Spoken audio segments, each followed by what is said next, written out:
you're much more complimentary of Shanahan than I am most of the time. So with that as the context, what are your critiques of Kyle after that game? What do you think of him and what he's doing this season? And that game in particular and this season in general? Frankly, I'm disappointed. Look, the quarterback play has been terrible, okay? We had 4 good quarters from Nick Mullins and 2 good quarters from Jimmy Garoppolo. Otherwise, the quarterback play has been pretty terrible. But look. Same with the offensive line. Same with the pass protection. Absolutely. It's been bad. But look, when I think about Kyle Shanahan, I'm not thinking about an average coach. I'm thinking of the best coaches.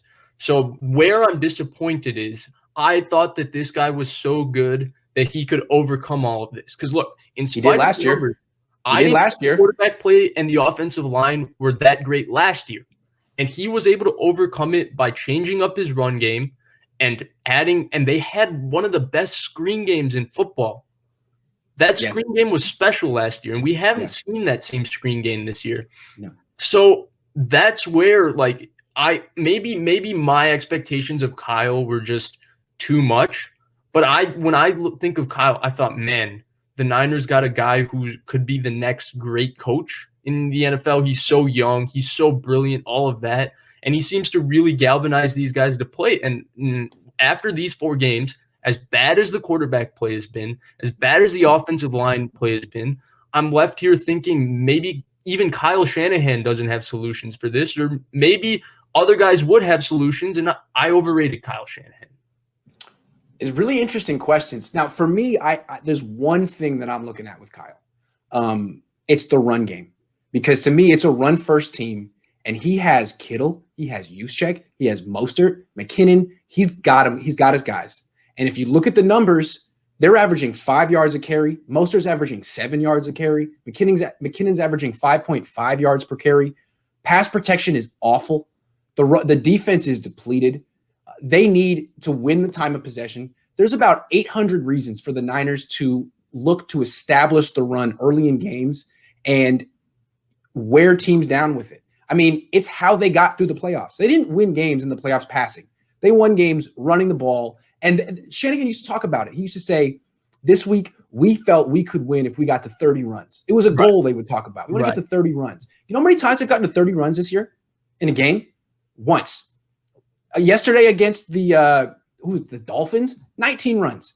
And it's like, okay, they fell down 14-0. Then it was 14-7. Then it was 21-7.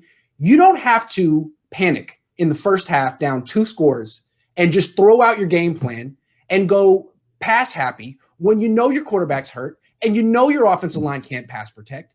They finished the first half with 20 called passes, 11 called runs, 3 sacks, 5 quarterback hits. I mean, that was bad for Jimmy Garoppolo. I felt bad for him. And it just seems like, dude, last year, Kyle Shanahan wouldn't have done that. Shanahan was way better last year. He did almost in every game what was necessary to protect Jimmy and win the game. And now in this game, this year, it's like almost like, well, you know what? I'm going to call the game the way I want to call it, and these players are going to execute or they won't. There's nothing I can disagree with there. I mean, I tend to maybe be a little more reserved in my criticism of Kyle, and so I'm probably going to wait one more week before I go there. But at this exact moment, there's nothing I can tell you that, oh, well, he should have done this differently, he should have done that differently, or you make all valid points. The other thing that's frustrating to me about Kyle is the way I see it with the Niners organization is that Kyle is in control of every single thing. Yeah. Whether it's personnel, whether it's who they draft, whether it's who they trade, who they sign, who starts at corner. Yeah. Right. Kyle Shanahan to me has the biggest say or a very big say in that. Well, I was really disappointed with a couple of things. Look, the Dante Pettis thing is totally disconcerting. Yeah. If you don't believe in Dante Pettis so much that you don't even activate him and you play Kevin White to go do this thing for kickoffs, like Dante Pettis can do this thing. Why have Kevin White go and do this thing? Yeah. Well, if you feel that strongly, why not cut him? Why? What is he doing in this roster? It sets a bad precedent when you just keep this guy around and every day he's taking beatings from people like Grant just because he's on this roster. Yeah, that's true. Agree. He's like the team punching bag that Shanahan puts up. Right. Just please make fun of this guy. Yeah. Look, what would the best of the best have done? Bill Belichick, it didn't work out with Dante Pettis. He doesn't care if Dante Pettis goes somewhere else and becomes the best wide receiver ever. It didn't work for him. He's going to find a way to make it what works for him work. Chandler Jones has been the leader in the NFL in sacks for years, and they traded him for what? I think a second-round pick?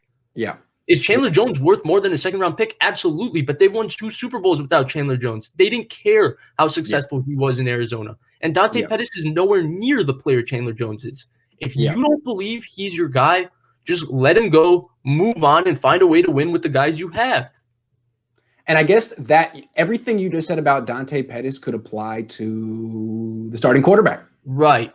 Look, I'm not going to get into the whole, does Kyle believe in Jimmy? Does Kyle not believe in Jimmy? Because that's a load of speculation. Whatever. Let's talk facts, okay? Yeah.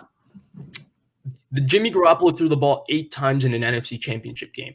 That run game was dominant. Look, you know what the perception of your team and your quarterback has been for 16, 17 weeks throughout the season.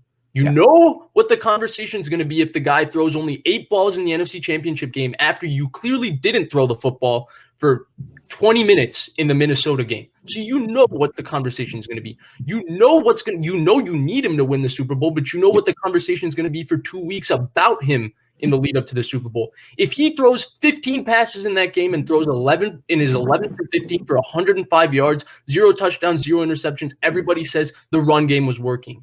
He threw 8 passes. 8. Slap in the face.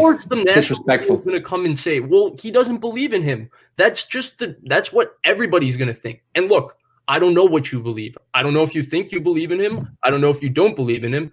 I don't know if I believe in him. But look, if you don't believe in him, move off of him. Yeah. And don't move off of him for CJ Beathard or Nick Mullins. No. You had the option to go get Tom Brady. I mean, you're the San Francisco 49ers. You're Kyle Shanahan. A lot of quarterbacks want to play for you. Yeah.